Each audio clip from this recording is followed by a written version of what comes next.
They laughed at my wedding, not quietly, not behind their hands. They laughed out loud, right in the middle of the ceremony. 400 guests watching as my own son and daughter-in-law humiliated the man I was marrying. They didn't just insult him. They stripped him of dignity. They said he wasn't a stepfather. They called him trash. And while my heart collapsed in my chest, my daughter-in-law's entire family laughed as if my pain were a performance they had paid to see. I stood there frozen in my wedding dress, feeling smaller than I ever had in my life. But what happened next, what my husband said to me in that moment, was something none of them could have ever imagined. Welcome to my channel. Here I share powerful life stories every day. If you enjoy emotional stories about strength, justice, and unexpected turns, please subscribe and like this video. Now, let me take you back. Tarurcroir, my name is Eleanor Ellie, to the few people who still call me that. I was 61 years old, standing inside the most breathtaking event space I had ever seen. Ivory velvet chairs filled the room. Tables draped in cream silk reflected the warm glow of chandeliers. White and gold flowers rose high above every centerpiece like something out of a bridal magazine. 400 guests had arrived, and every single detail had been paid for with my life savings. Not because I wanted luxury, but because after 15 years of widowhood, of quiet nights and empty rooms, I wanted one perfect day. One moment where I felt chosen, loved, alive again. Beside me stood the man I had chosen, Elias or Eli. He wore a modest gray suit, no designer label, no expensive watch. His silver hair was neatly combed, his posture calm and steady. His hands were rough, worn by years of honest work. He didn't come from money. He didn't live in luxury. But when he looked at me, I felt like the most valuable woman in the world, and that was all that mattered. At least until the laughter started. It came from the third row. A sharp, mocking laugh that cut through the soft music like broken glass. My son Darius sat there, 38 years old, wearing an Italian suit worth more than my old monthly rent. A Rolex gleamed on his wrist. Money had always defined him.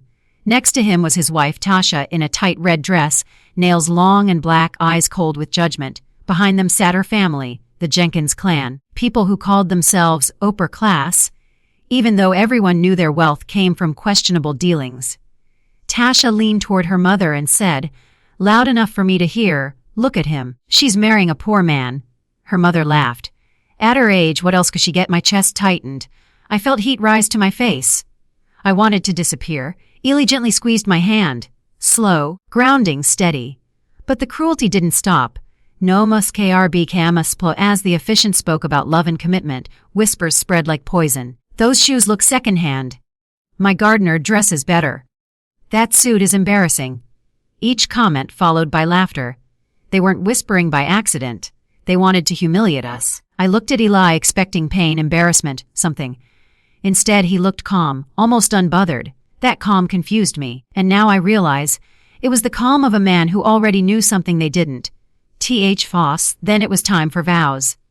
Eli turned to me, his voice steady. Ellie, I don't have wealth to give you, but I give you my loyalty, my heart, and every day of my life. Tears filled my eyes. Some guests sighed, and then Darius laughed. Loud, cruel, unashamed. This is ridiculous, he said, standing up. Mom, seriously? This is the man you're marrying. The room froze. The officiant stopped mid-sentence. My heart dropped. Darius stepped into the aisle, champagne glass in hand. You sacrificed your whole life, he continued. And this is what you do. Marry a nobody who clearly wants your money. I tried to speak. My voice wouldn't come out. Then Tasha stood. That's not a stepfather, she said coldly. That's trash. Laughter exploded. Phones came out. They were recording. My humiliation was going viral in real time. And that's when something inside me broke. Not my heart, my fear. The moment I stowped by I smell, I stepped forward. My voice surprised even me. You're right, Darius, I said. He smirked. Someone does need to tell the truth. The room went silent. I spent 35 years cleaning other people's homes so you could have everything. I continued. I broke my body for you. I sacrificed my youth for you. Darius shifted. You abandoned me when I needed you, I said. Birthdays, holidays, years of loneliness. Don't make a scene, he muttered. A scene, I replied. A scene is being alone while your son forgets you exist. Murmurs spread through the guests. Tasha rolled her eyes. Always the victim, she snapped. I turned to her. I asked for respect, not permission to be happy. She stepped closer. You're desperate, old, embarrassing. Her family laughed again, and that's when I realized they didn't hate my husband. They hated the idea that I still mattered. Tichalan and I Diradubbo, I took Eli's hand. Then I faced the room. Darius, I said calmly, your wife and her family, leave. Gasps echoed. You're kicking out your own son? He shouted. Yes. You'll never see your grandchildren again. The threat hit hard, but I saw it clearly now. It wasn't love. It was control. If that's your choice, I said, then so be it. Security approached. They stormed out, angry, loud, bitter. Darius stopped at the door. I hope your loser husband is worth losing your son, he said. The door closed. I shook. Tears fell freely. Then Ali wrapped his arms around me. You did the bravest thing anyone can do, he whispered. The room began to applaud. Support, respect, and then Eli looked at me, calm, steady, certain. Ellie, he said softly, there's something you need to know. What? I asked. He leaned in and said the words that change everything. Honey, I'm a billionaire. For a long moment, I couldn't move. I couldn't breathe. The word billionaire echoed inside my head like a mistake my mind refused to accept. I stared at Eli as if he had spoken in another language. Eli, I whispered, my voice shaking. That's not funny. He didn't laugh. He didn't smirk. He didn't look proud. He simply looked calm. The same calm he had carried all day. The same calm he had carried while being humiliated. Ellie, he said gently, I would never joke about something like that. The room was silent. 400 people stood frozen, mouths open, phones forgotten in their hands. Vivian grabbed my arm. Ellie, are you okay? She whispered. I wasn't. My legs felt weak. My chest felt tight. I don't understand, I said, barely able to speak. You live in a small apartment. You drive an old car. Your clothes, all chosen, Ellie said quietly. Every single one. I shook my head. No, this doesn't make sense. It will, he said softly. Just not all at once. Woo Eve Artel D. Bami turned toward the guests. I owe everyone an explanation, he said calmly, especially my wife. The word wife sent a strange warmth through my chest. My first wife died 8 years ago, he continued. Cancer, his voice tightened, just slightly. And when she died, something in me broke. The room listened in silence. I had money then, more than I could ever spend. But it didn't save her. I felt my throat tighten. After she passed, he continued, everyone around me changed. Friends, relatives, strangers. They stopped seeing me. They only saw what I had. He turned back to me, so I disappeared. The words hit me harder than billionaire ever could. I sold nothing, he said. I just stepped out of the spotlight. I lived small on purpose. I dressed simply. I let people assume whatever they wanted. And then I met you. His eyes softened. And you never asked for anything. You invited me into your home without shame. You cooked for me. You listened to me. You loved me when you thought I had nothing. Tears blurred my vision. That's why I didn't tell you, he finished. Not because I didn't trust you, but because I wanted to be loved without money involved. The room rose. A collective gasp rippled through the hall. Whispers exploded. Vance. A's in Vance Development. Is that really him? A man stood up from row 12. Mid-50s. Sharp suit. Calm confidence. My name is Marcus King, he said. I'm Elias Vance's attorney. That name hit me. Vance, the same company whose buildings I had cleaned years ago. Marcus nodded respectfully. Everything respectfully. Vance has said is true. The room erupted shock. Disbelief murmurs. I felt dizzy. All those years, all those buildings, the floors I scrubbed. The offices I cleaned at night. They were his. And he nedici mas rela matiniskying far. I pulled Eli aside. Why now? I whispered. Why tell me like this? Today? His answer shattered me. Because I needed to see who your family really was. I froze. I needed to know, he continued, whether they respected you, or only what they could gain. And now, he said gently, you know the truth, before they do. Suddenly, everything made sense. The insults, the cruelty, the laughter, they weren't protecting me. They were measuring value, and when they thought Eli had none, they showed their real faces. Mama Kayamwe San Didin and Kainambali took my hands. There's something else, he said quietly. My heart sank. The loan your son gave you, he continued. The one with interest. I nodded. I paid it off 3 months ago. My breath caught. What? I transferred the full amount anonymously, he said. I wanted to see if he'd tell you. My stomach dropped. He didn't. I whispered. Eli nodded slowly. Hey called last week asking when you'd pay. Something inside me broke, not loudly, but deeply. My son hadn't just humiliated me, he had been using me. After the ceremony, the wedding continued, quietly, respectfully. But my mind was racing. After the guests left, Eli held me in the empty ballroom. I'm sorry, I whispered. I never imagined. Don't apologize, he said firmly. You did nothing wrong. That night in the hotel suite overlooking the city, I finally let everything crash down. The luxury, the shock, the betrayal. I feel like my life split in two, I said softly, before today and after. Eli sat beside me. It didn't, he said. It finally aligned. The Tati next to Morange, the city looked different from above. Smaller. Eli stood behind me, arms around my waist. I want to show you something, he said. An hour later, we were in a helicopter. I laughed nervously. I know, he smiled. As we flew, he pointed. That hospital. I built it, that hotel, mine. That housing complex, free units for seniors. I stared in disbelief. You did all this, quietly. Yes, he said simply. Good doesn't need applause. O's EME Gemma later that day. Marcus met us. He said respectfully, your husband has prepared documents. I panicked. No, this is too much. Eli shook his head. You're my wife. Accounts, properties, trusts, everything. And your grandchildren, Eli added softly. I created trusts for them too. I cried. Not because of the money, but because someone finally saw me and chose kindness. Message he chanadi evrihangi. That night Eli's phone buzzed. He showed me the screen. Darius. Text after text. Apologies, but not to me. Requests for money. My mistake was not knowing who you were, one message said. I closed my eyes. He doesn't regret hurting me, I whispered. He regrets missing the fortune. Eli nodded. What do you want to do?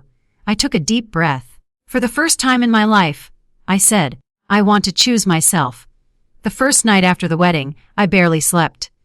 Not because of excitement, not because of joy, but because the image of my son's face kept returning to me, twisted with rage, arrogance, and disbelief as he walked out of my wedding. I lay awake beside my husband, listening to the steady rhythm of his breathing while my thoughts spiraled.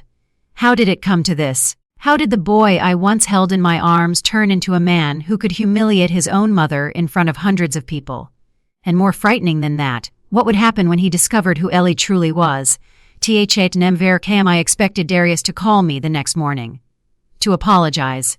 To explain. To rage. He didn't. He didn't call. He didn't text. He didn't send a message through anyone.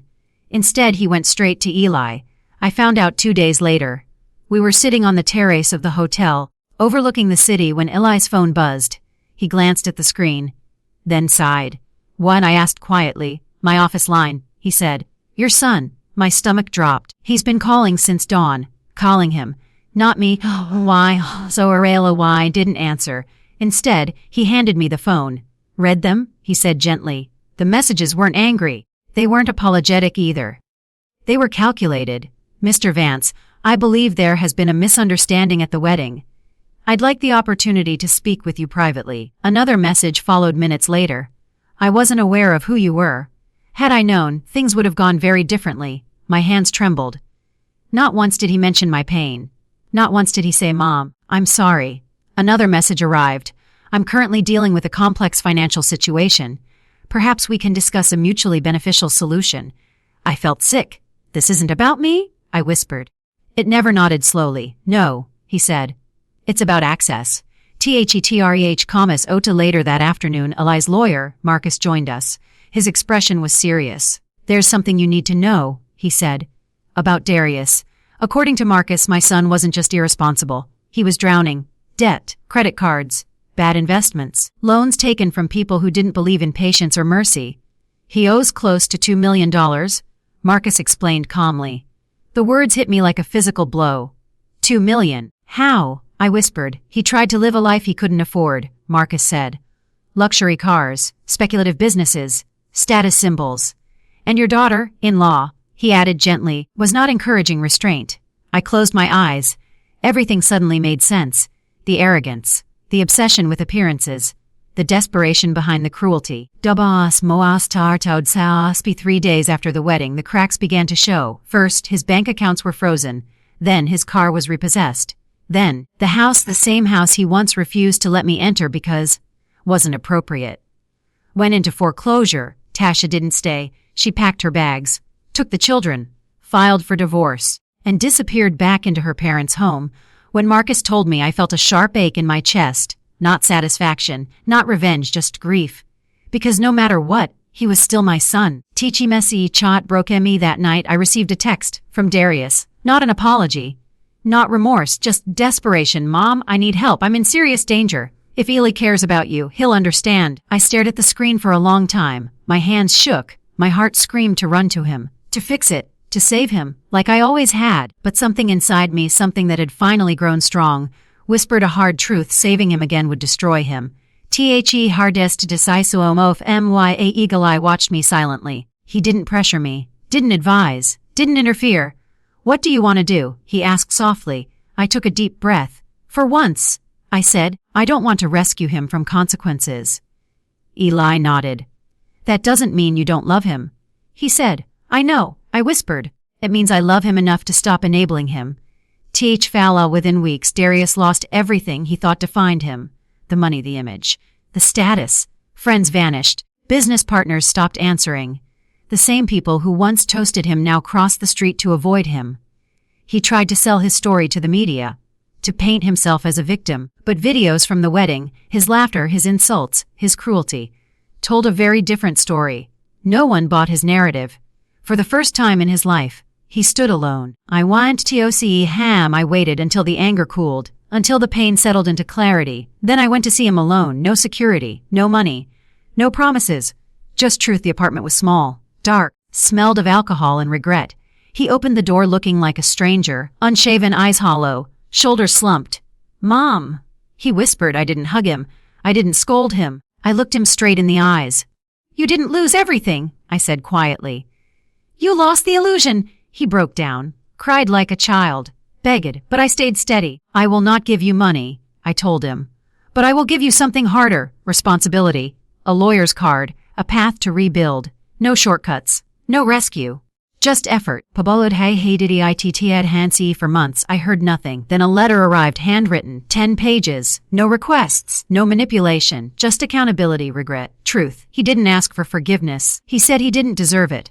After I left that apartment, my hands wouldn't stop shaking. Not from fear, from restraint. Every instinct inside me screamed to turn back, to hug him, to promise help, to erase his pain the way I had done his entire life. But I didn't. I walked down those cracked concrete stairs, knowing I had just done the hardest thing a mother can do. I had loved my son without saving him, and that silence that followed was louder than any argument we had ever had. Weeks passed. No calls, no texts, no late-night messages filled with panic or manipulation. For the first time, Darius didn't reach out for money.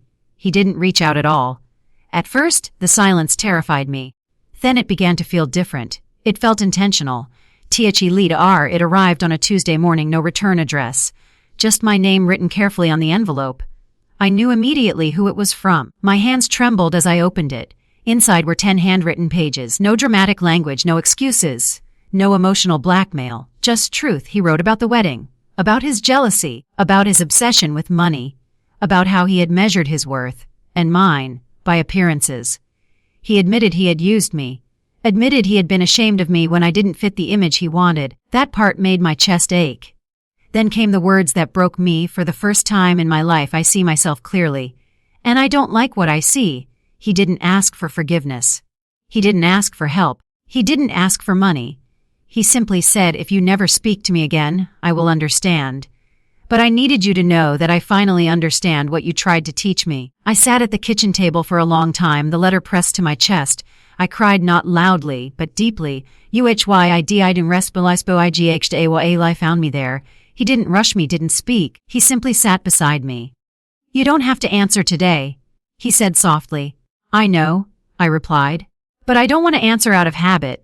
For the first time, I wasn't reacting. I was choosing Diddy. Next months passed. I learned from Marcus quietly that Darius had filed for bankruptcy.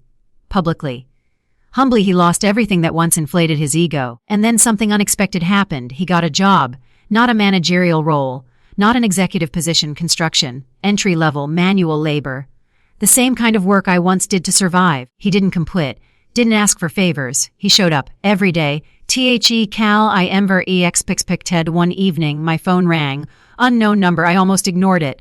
But something told me not to. Mom, he said. His voice was different. No arrogance. No entitlement. Just quiet. I got your number from Marcus, he said quickly. I won't call again if you don't want me to. Oh, we sat in silence. Then I spoke. You sound tired. I am? He replied. But for the first time it feels honest. That was all. No apologies, no drama.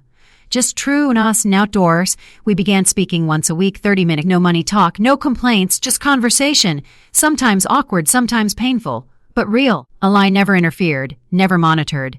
He trusted me, and that trust mattered more than anything. Wadi Funnel's guide one night, after months of conversations, Darius said something that stopped me cold. I used to think love meant being rescued, he admitted. Now I know love sometimes means letting someone fall. I closed my eyes. Tears slipped down my cheeks. He finally understood. THERANDGILD, and I didn't see them yet. Not because I didn't want to, but because healing takes time. Tasha was still angry, still bitter, still blaming everyone but herself. I waited, not in desperation. In patience, mochand and STD mini. Letting my son fall changed me too. I stopped apologizing for choosing happiness. Stopped shrinking to avoid conflict. Stopped carrying guilt that wasn't mine. For the first time in my life, I wasn't surviving. I was standing. Time did something strange after that. It slowed down, not in a dramatic way, but in the quiet, ordinary rhythm of real change. Weeks turned into months, and for the first time in my life, nothing was exploding. Nothing was begging. Nothing was demanding to be fixed. Menah must be omigi. Darius didn't disappear again. He didn't relapse into arrogance. He didn't ask for shortcuts. Every week, without fail, he showed up for our calls. Sometimes he talked. Sometimes he just listened. Sometimes he admitted he had no idea who he was becoming yet. And strangely, that honesty mattered more than confidence ever had. I used to wake up thinking about money, he told me once. Now I wake up thinking about whether I earned the day. I didn't praise him. I didn't scold him. I simply said, that's growth. Until one afternoon, Marcus called. Not urgently, not dramatically. Just informative. I thought you should know. He said, your son paid back the full amount you owed him. I froze. The loan, Marcus continued. The one Illy paid anonymously months ago. My chest tightened. He worked overtime for 4 months. Marcus added. Didn't ask for help. Didn't mention it to anyone. That night I sat quietly on the terrace. The ocean stretched endlessly before me. Eli came and sat beside me. He did it himself, I whispered. Eli nodded. That's how you know it's real. Othimasaji, I said. I didn't call. I didn't lecture. I didn't reopen old wounds. I sent 3 words. I'm proud of you. The reply didn't come immediately. It came 20 minutes later. That means more to me than money ever did. I cried. Not from pain, from relief. THEKLRAM 2 weeks later, Darius asked carefully, would you ever want to see the kids again? My heart clenched. Yes, I said softly. When the time is right. That time came quietly. No dramatic reunion, no forced smiles. Just a small park near the water. Miles ran toward me first. Grandma Chloe followed shy at first, then wrapped her arms around my legs. I knelt down. I breathed them in. And for the first time since the wedding, I felt whole. Eli stayed back. He didn't push. Didn't perform. When the children finally approached him, he knelt to their level. Hi, he said warmly. No titles, no power, just presence. They loved him instantly. Children always know. Modi Li say to Awasoan later, while the kids played, Darius stood beside me. I don't expect forgiveness, he said quietly. I just want to keep doing better. I looked at him. Really looked. The arrogance was gone. The entitlement was gone. In its place was humility and effort and accountability.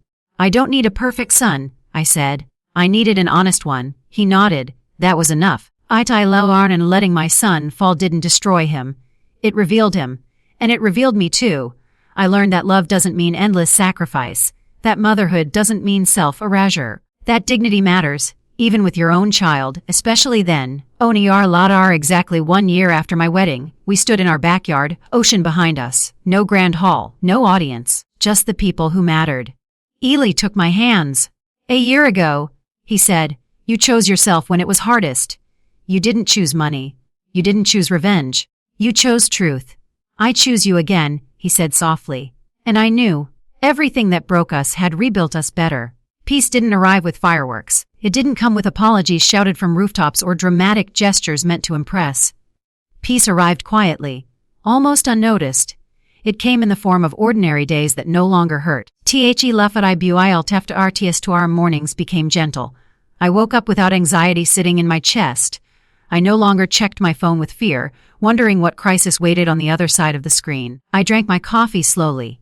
I watched the ocean breathe, and for the first time in decades, I didn't feel guilty for enjoying silence. Eli would sit beside me, reading or simply watching the waves. Sometimes we talked, sometimes we didn't, and neither felt like absence. I used to measure my worth by how much I gave, how much I endured, how much pain I absorbed so others could be comfortable. But something had shifted. I learned that love does not require self-destruction. That being a mother does not mean disappearing. That kindness without boundaries becomes surrender, and I was done surrendering my dignity. And why, son? No, Darius didn't suddenly become perfect. He didn't transform overnight into a different man, but he became accountable, and that mattered more. He worked. He showed up. He listened. When we spoke, he no longer dominated conversations. He asked questions. He accepted silence. Sometimes he cried. Sometimes he sat quietly, processing truths that once would have enraged him. I didn't rush his healing. I didn't manage it. I allowed it to be his responsibility. The Shouter and I am Miles and Chloe became part of my routine, not as rewards, not as leverage, but as children who needed stability. We baked cookies. We built sandcastles. We talked about school and silly dreams. They didn't care about money. They cared about attention, about safety, about being seen, and Ely gave them that effortlessly. He never tried to impress them. He simply showed up. Children understand sincerity better than adults ever will. There were still moments of grief. Not for the present, but for the past. For the years I lost shrinking myself. For the woman I was when I believed love meant endurance. Sometimes I mourned her. But I also honored her. She survived so I could arrive here. People often ask me if I regret what happened at my wedding, if I wish I had stayed quiet, if I wish I had chosen peace over confrontation. The answer surprises them. I don't regret a single moment, because that moment revealed everything. It revealed who loved me, who used me, who respected me, and who never did.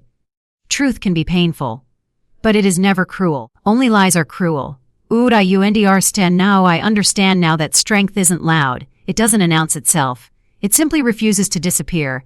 I didn't win anything. I didn't defeat anyone. I chose myself. And that choice changed everything.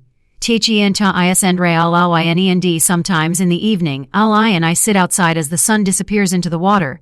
We talk about nothing important. We laugh quietly. We plan small trips, ordinary things, and I realize this is what I wanted all along. Not wealth, not revenge, not recognition. Just peace, just dignity, just love that doesn't demand I bleed for it. Finalmardi, if there is one thing I learned from everything that happened, it is this: you are never too old to choose yourself. You are never wrong for protecting your dignity. And love that costs you your self-respect is not love at all. There is a moment that comes after chaos. Not immediately, not dramatically, but quietly. It arrives when the noise finally fades and you are left alone with who you have become. That moment came for me one evening, long after the wedding drama had turned into memory. I was sitting by the window, watching the last light disappear over the ocean. Ely was behind me, moving around the kitchen, preparing tea the way he always did, slowly, carefully, without urgency, and suddenly, without warning, I felt it. Not sadness, not regret, gratitude, not for the pain, not for the humiliation, but for the clarity. Because everything that happened stripped away illusions I didn't even realize I was carrying. For most of my life, I believed love meant sacrifice. That being a good mother meant enduring disrespect. That being a good woman meant staying quiet to keep peace. I believed that if I gave enough, suffered enough, waited long enough, things would eventually improve. They didn't. They only improved when I stopped disappearing. No, I know now that love does not demand humiliation. That family does not excuse cruelty. That money reveals character, but never creates it. I also know this: you can love someone deeply and still refuse to be mistreated by them. That is not betrayal. That is self-respect. Darius and I are not a fairy tale. We are real. Some conversations are still heavy. Some memories still sting. But there is honesty now. No manipulation. No entitlement. No pretending. We are rebuilding slowly, not because we must, but because we choose to, and that makes all the difference. Teachy, Cal Digger, and Miles and Chloe don't know the full story. They don't need to.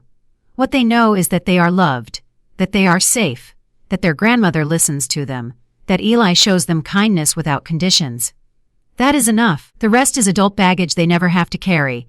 Teachy laugh I live simply by choice. Yes, I have comfort now, security, freedom, but the greatest luxury I own is peace. I no longer explain my happiness. I no longer apologize for boundaries. I no longer chase validation from people who never offered respect. Teachy moment iud arsto oda variation one night. As Eli and I were preparing for bed, he asked me something quietly. If you could change anything, he said, would you? I thought for a long time. Then I answered honestly, no. Because if one moment had gone differently, I might still be silent. Still shrinking. Still mistaking endurance for love. Everything unfolded exactly as it needed to. Momuibiol LDO amalistianing. If you are watching this and recognizing yourself in my story, hear this clearly: you are allowed to protect your dignity. You are allowed to choose happiness. Even if others disapprove, you are allowed to walk away from people who only value you when you are useful. And you are never too old to start living honestly. TT final TIGILE love that costs you your voice is not love. Family that demands your humiliation is not family, and peace, real peace, only arrives when you stop negotiating your worth. THEEND not because the story stopped, but because it finally settled, and for the first time in my life I am exactly where I belong. People think stories end when justice is served, when apologies are spoken, when families reunite, when love wins, but life doesn't work that way. Stories don't end. They settle. Dels no one tells sabout, no one tells you what happens after everything quiets down. After the conversations stop being dramatic, after the wounds stop bleeding but still ache when touched, those days arrived for me slowly. They were ordinary, almost boring, and that was the miracle. Mom and I am now know I wake up early, not because I have to, but because I like the quiet. I water the plants on the terrace. I read books I once thought I didn't have time for. I laugh more easily now. Not the polite kind of laughter I used to offer to keep others comfortable. Real laughter, the kind that comes from not being afraid anymore. I don't rehearse conversations in my head. I don't brace myself for disappointment. I don't carry guilt like a permanent accessory. That alone feels like freedom. Lo ooito pirovinja lythindli, and I don't talk about the past often, not because it's forbidden, but because it no longer owns us. Our love isn't loud. It doesn't perform. It doesn't prove itself. It exists in small things: a cup of tea left on the counter, a hand on my back as we walk, silence that feels safe. At this stage of life, that is everything. My son Ephraim and stay Darius continues his work. He doesn't ask for praise. He doesn't ask for forgiveness. He simply does better. We don't speak every day. We don't need to. Our relationship isn't built on obligation anymore. It's built on respect. And sometimes distance is part of healing, not a failure of it. And I don't teach Miles and Chloe about money, or power, or success. I teach them something simpler. I teach them to notice how people make them feel, to trust discomfort, to know that kindness should never require humiliation. One day they will understand why that matters. THEMOROFT Sometimes I think about that day, the laughter, the cruelty, the moment everything shattered. And strangely, I don't feel anger anymore. I feel clarity. Because that day showed me the truth without disguise. And truth, even when it hurts, is a gift. And I would never stay silent to keep peace. I would never trade my dignity for approval. I would never mistake endurance for love. And I would never teach a younger woman that suffering is the price of belonging. If you are listening to this and wondering whether it's too late for you, it isn't. Not at 60, not at 80. It's only too late when you stop choosing yourself. There was no perfect resolution, no final applause, no universal forgiveness. There was something better, a life that finally feels honest, a heart that no longer negotiates its worth, a peace that doesn't ask permission. That is how my story continues, quietly, steadily, truthfully. There comes a time in life when you stop asking, what will happen to me, and begin asking something far more important. What will remain because I was here? That question began to follow me quietly, not with urgency, not with fear, but with clarity. I used to think aging meant becoming invisible, that after a certain age your opinions mattered less. Your pain was inconvenient, your happiness was optional. I know now how wrong that was. Age doesn't erase you. It reveals you. It strips away pretending until only truth is left standing. Something unexpected began to happen. Women started reaching out to me, not because of money, not because of my marriage, but because of my choice. Widows, divorced women, mothers who had been quiet too long. They didn't ask for advice. They asked for permission. Permission to stop shrinking. Permission to say enough. Permission to choose peace over approval. And every time, I told them the same thing. You don't need permission from anyone but yourself. The foundation Eli and I created wasn't born from wealth. It was born from understanding. We focused on older women, the ones society forgets first. Women who gave everything and were left with nothing but silence. We didn't rescue them. We gave them space, legal help, safe housing, skills, but most importantly, we gave them dignity back. Watching those women stand taller reminded me of who I used to be and how far I had come. Mawai-san, Stilaerming Darius still struggles sometimes. Growth isn't clean, it isn't straight. But he doesn't run anymore, he doesn't blame. He doesn't hide behind excuses. When he makes mistakes, he owns them. That alone tells me everything. We don't talk about the wedding anymore. We don't need to. Some lessons don't require repetition. Grand's Fursa Miles once asked me something that stopped me cold. Grandma, he said, why do you always look calm now? I smiled. Because once I wasn't. And I don't ever want you to grow up thinking that love means being afraid. He nodded, as if he understood more than his years suggested. Children often do. Tichi moment I and Arstiod MOLEJCY. One evening, as I watched the sun sink into the ocean, Eli said quietly, you changed more lives than you realize. I shook my head. I didn't try to. That's exactly why, he replied. When people think of legacy, they think of money. Buildings, names on walls, numbers. But legacy isn't what you own, it's what you model. I didn't teach my grandchildren how to be rich. I taught them how to be whole. I didn't teach my son how to succeed. I taught him how to take responsibility. I didn't teach other women how to fight. I showed them how to stand. I don't wake up wondering if I did enough. I know I did what I could with what I had when I finally understood. And that is enough. If you are listening to this and wondering whether your life still matters, it does. Even now, especially now. Because wisdom doesn't come from youth. It comes from survival, and you are still here.